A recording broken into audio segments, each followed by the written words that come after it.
Oi pessoal, tá começando mais um Sem Politiquês. Se você ainda não me viu por aqui, eu sou Bruno Bogossian, jornalista, colunista da Folha de São Paulo aqui em Brasília. Toda terça-feira, às 8h30 da noite, eu tô aqui com vocês para falar de política de um jeito simples e explicar os assuntos mais quentes da semana de um jeito descomplicado.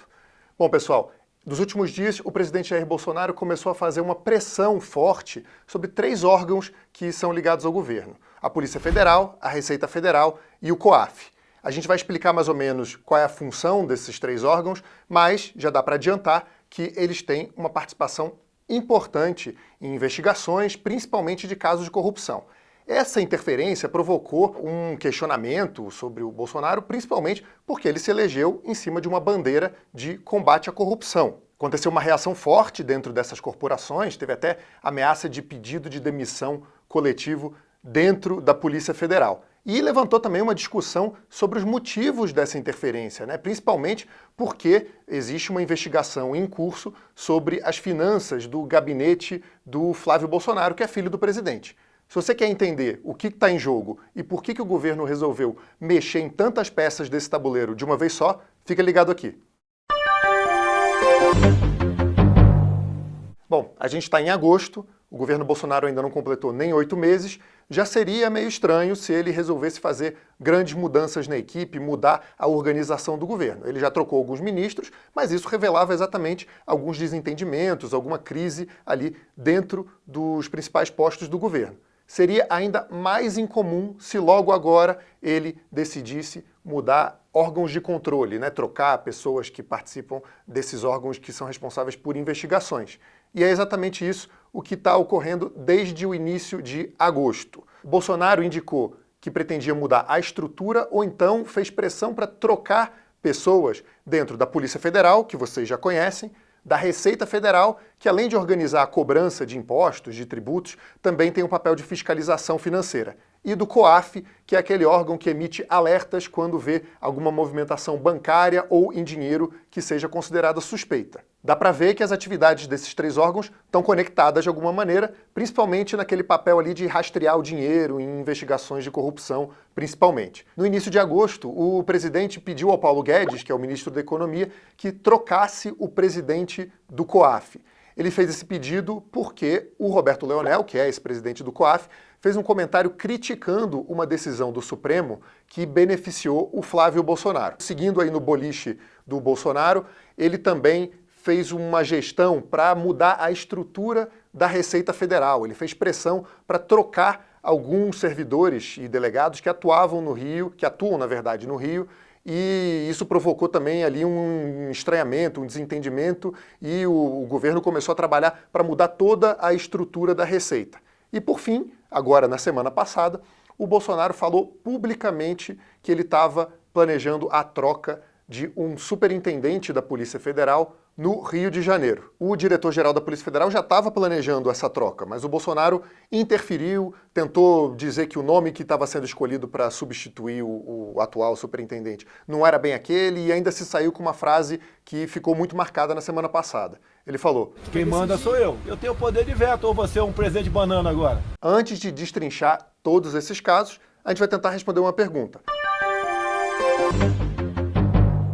Na prática, sim, ele tem o poder para isso, ele tem a caneta, como ele gosta de dizer.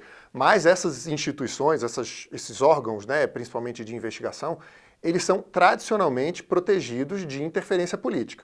No caso específico da Polícia Federal, por exemplo, existe um diretor-geral que é quem escolhe os superintendentes nos estados. As 27 unidades da federação têm seu próprio chefe regional. Esse diretor-geral, que fica em Brasília, ele tem, em geral, o poder de escolher quem vão ser esses subordinados. E quem escolhe o diretor da Polícia Federal, tradicionalmente também, é o ministro da Justiça. Dá para entender, então, mais ou menos, que o Bolsonaro queimou algumas etapas dessa cadeia de comando para anunciar e tentar escolher quem é que seria o superintendente do Rio. Isso é muito incomum, principalmente porque ele quebra, de certa maneira, esse conceito da independência desses órgãos, de trabalhar sem ter a pressão política, seja para perseguir um adversário do governo ou para proteger um aliado do governo. Eu vou explicar primeiro o caso da Polícia Federal, que é o caso mais rumoroso desses 3, que é o que deixou também a impressão digital mais nítida do Jair Bolsonaro.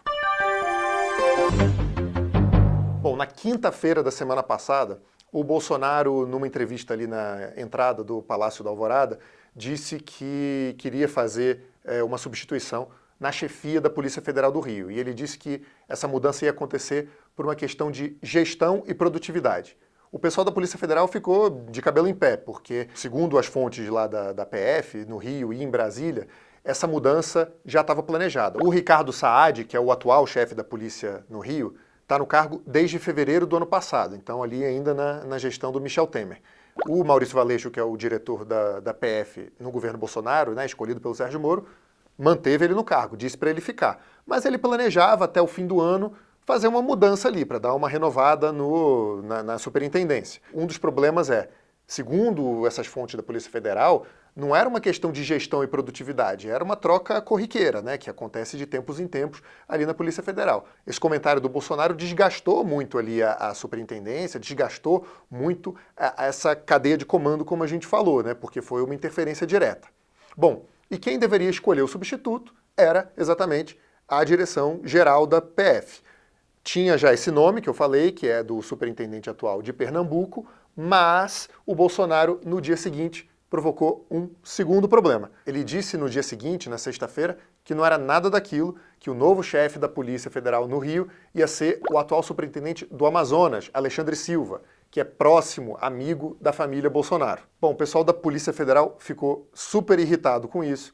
Foi visto como uma interferência direta e, de certa maneira, até agressiva em relação à independência da PF. O ministro Sérgio Moro teve que interferir, conversou com o Bolsonaro e algumas horas depois desse comentário, o Bolsonaro falou que tanto faz quem vai ser o próximo, que não ia querer criar um problema em relação a isso. Bom, e agora? Provavelmente, quem vai ser o próximo superintendente no Rio, se tudo continuar um pouco mais calmo como está, vai ser o atual superintendente de Pernambuco, que é o Carlos Henrique Souza. Mas, agora, o que aconteceu? Esse episódio deixou a PF, os delegados, até a chefia da Polícia Federal, de guarda montada. No fim da semana passada, houve até uma ameaça de demissão coletiva. Todos os delegados, a chefia da Polícia Federal, inclusive o diretor-geral, Maurício Valeixo, ali nos bastidores, discutiu-se a demissão, que eles iam sair do cargo porque eles não admitiriam esse tipo de interferência. Bom, esse episódio deixou marcas. A Polícia Federal é um órgão, né, ali principalmente na cúpula, que é muito discreta, não faz comentários políticos, não faz grandes manifestações, mas nos bastidores, na semana passada e até um pouco nesse início dessa semana, teve uma ameaça de rebelião.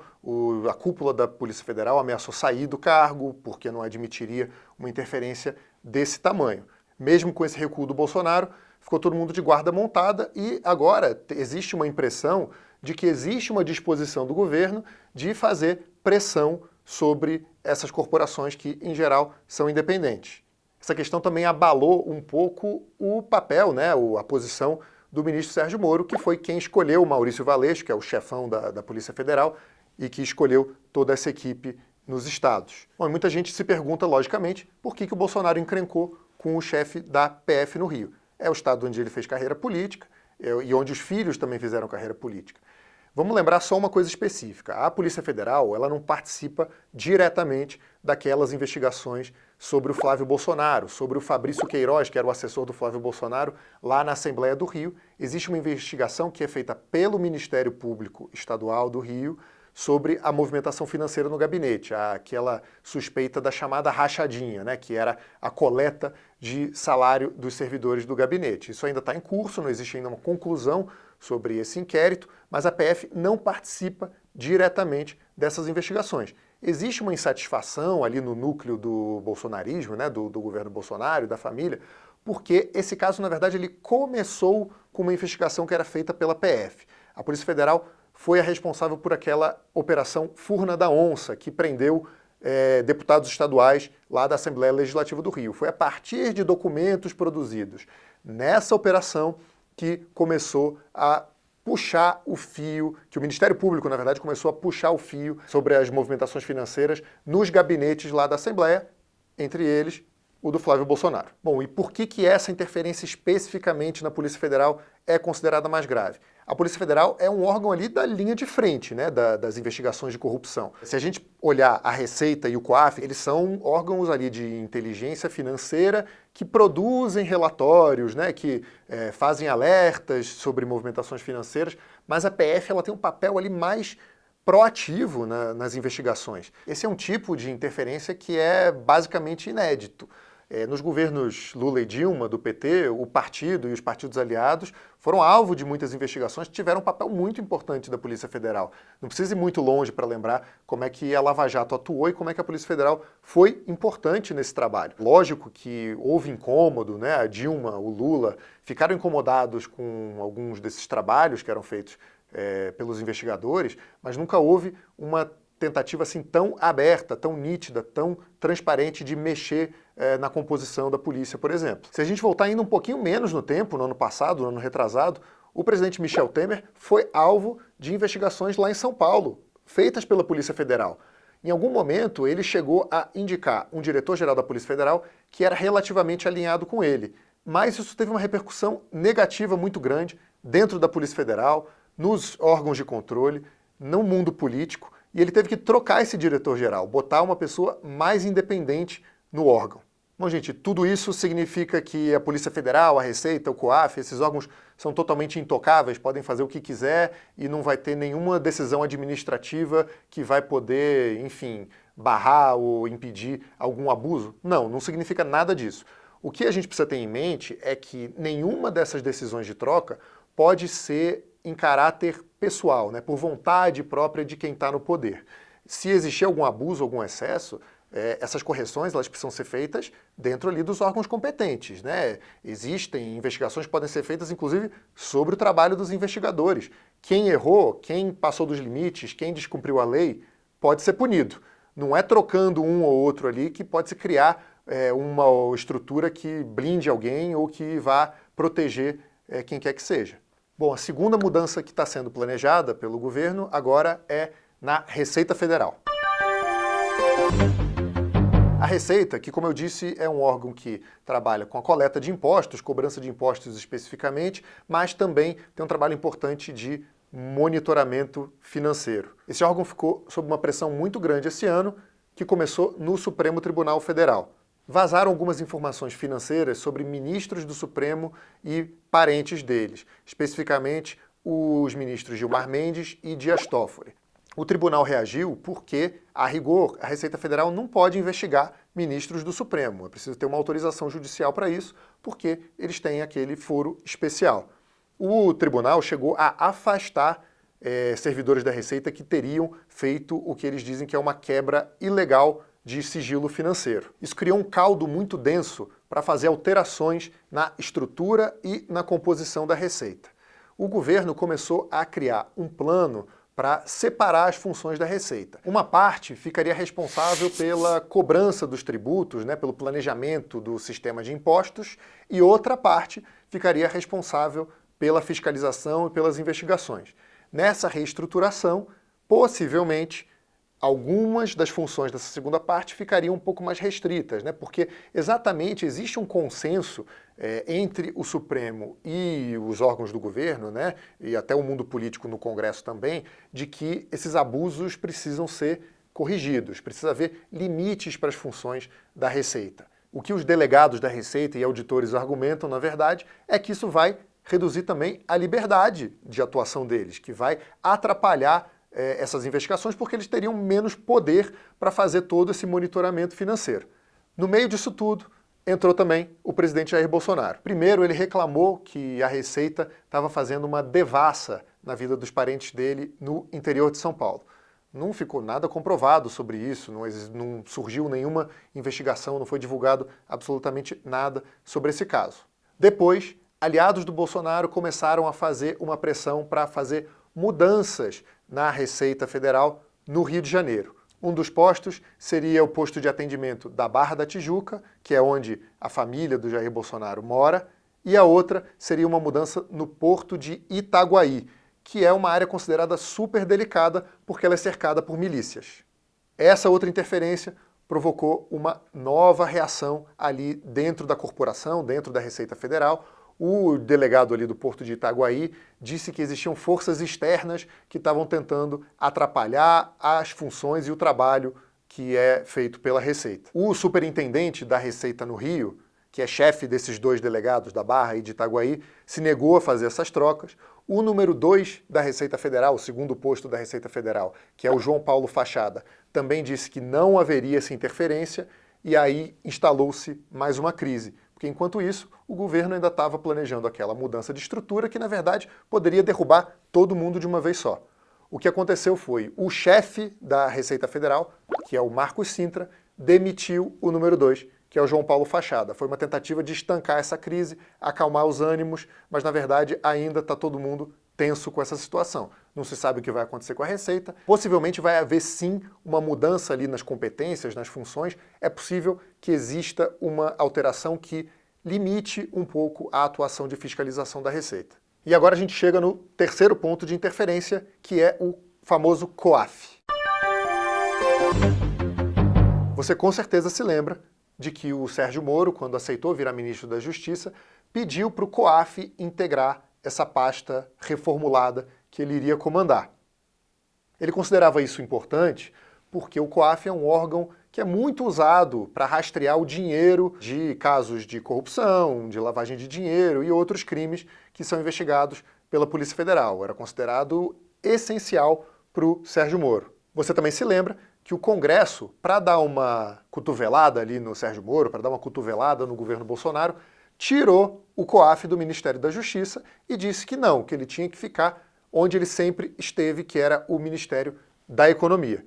Nisso tudo, o governo disse que, ok, estava tudo bem, não tinha problema, porque o Moro era quem tinha escolhido o presidente do COAF, que é o Roberto Leonel. Então, essas atividades poderiam continuar livremente, sob ali, de certa maneira, uma área de influência do Sérgio Moro. Isso era o que ele pensava. O Roberto Leonel deve sair do cargo por decisão do presidente Jair Bolsonaro.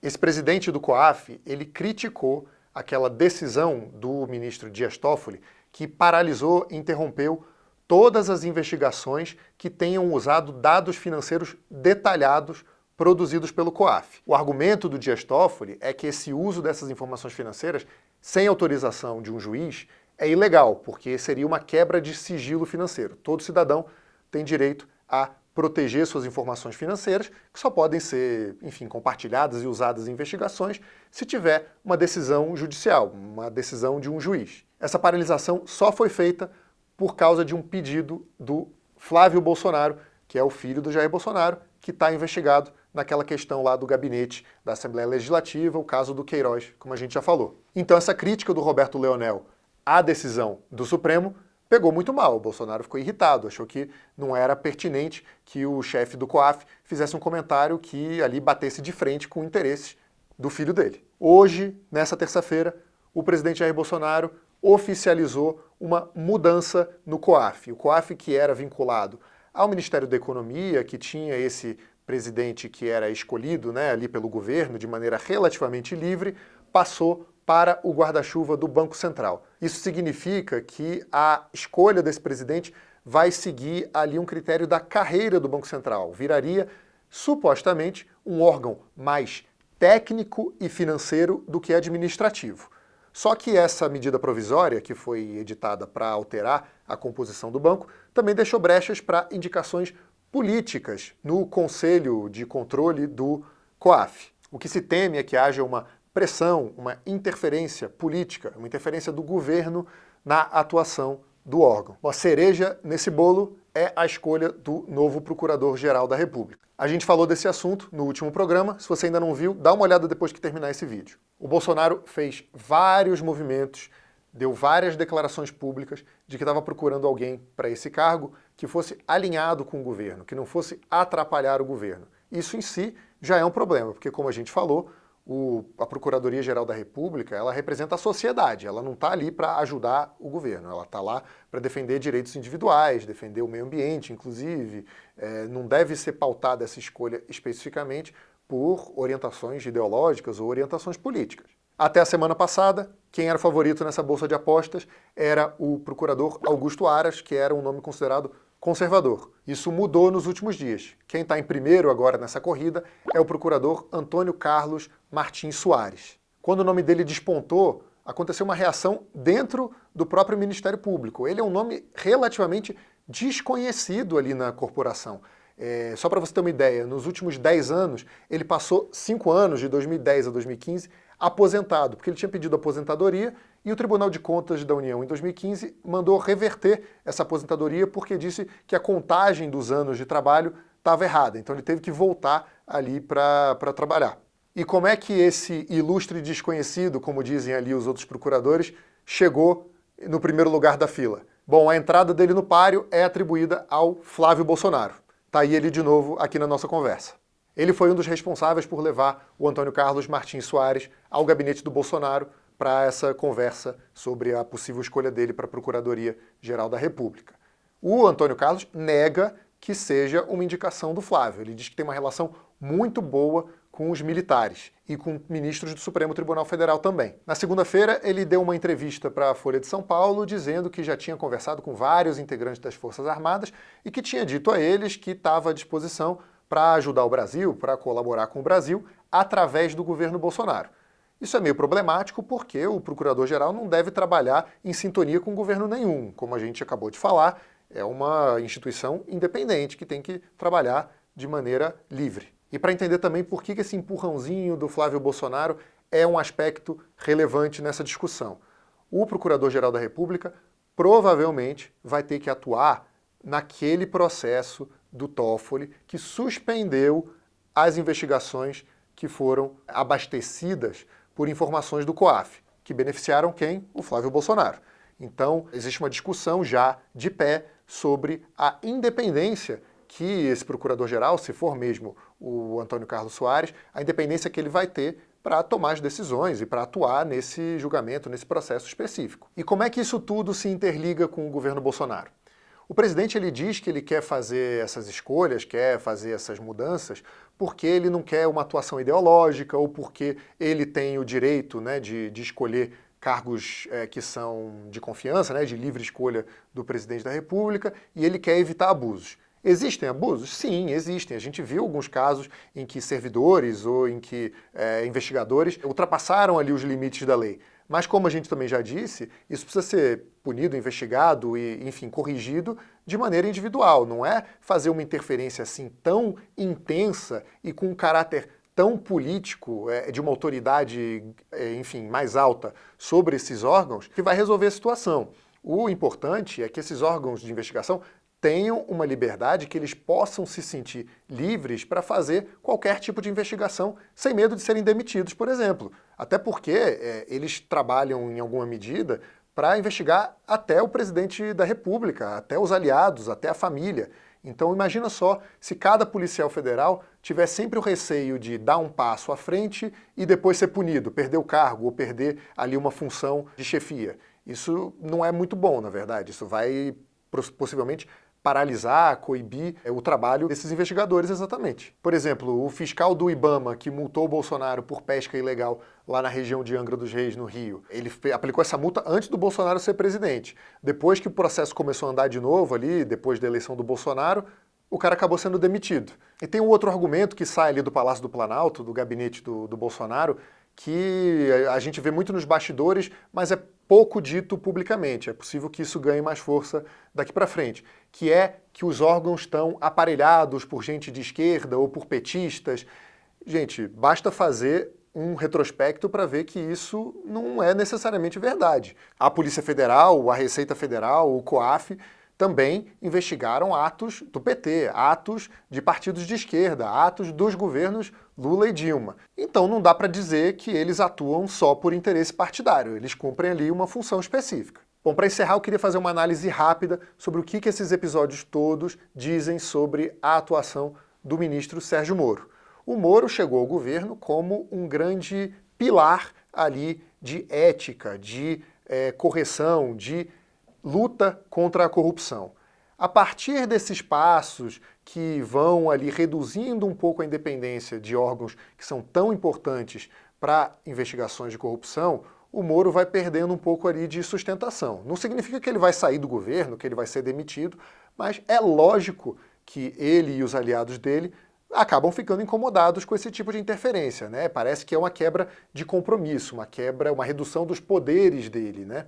A gente ainda vai ver muita coisa acontecer para saber se de fato ele perdeu um pouco ali de credibilidade dentro do governo. O fato é que o Moro tinha uma expectativa de ser indicado para uma das 2 vagas que vão ser abertas no Supremo Tribunal Federal durante o governo Bolsonaro, e ele também talvez podia sonhar, alimentar ali uma vontade de ser candidato a presidente em 2022. Esses choques que podem acontecer entre os interesses dele e os interesses do Bolsonaro podem talvez delinear um pouco melhor esse caminho, se ele vai conseguir chegar no Supremo, se ele vai se afastar do governo. É muito cedo para falar qualquer coisa sobre isso, para especular.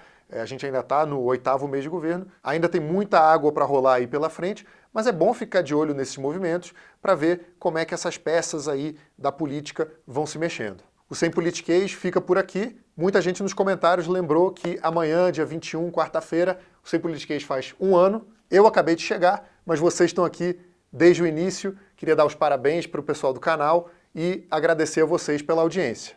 Eu gostei muito dos comentários que vocês deixaram no último programa. Queria pedir para vocês mandarem mais perguntas, mais sugestões de temas para a gente falar por aqui. Semana que vem a gente está de volta. Até lá!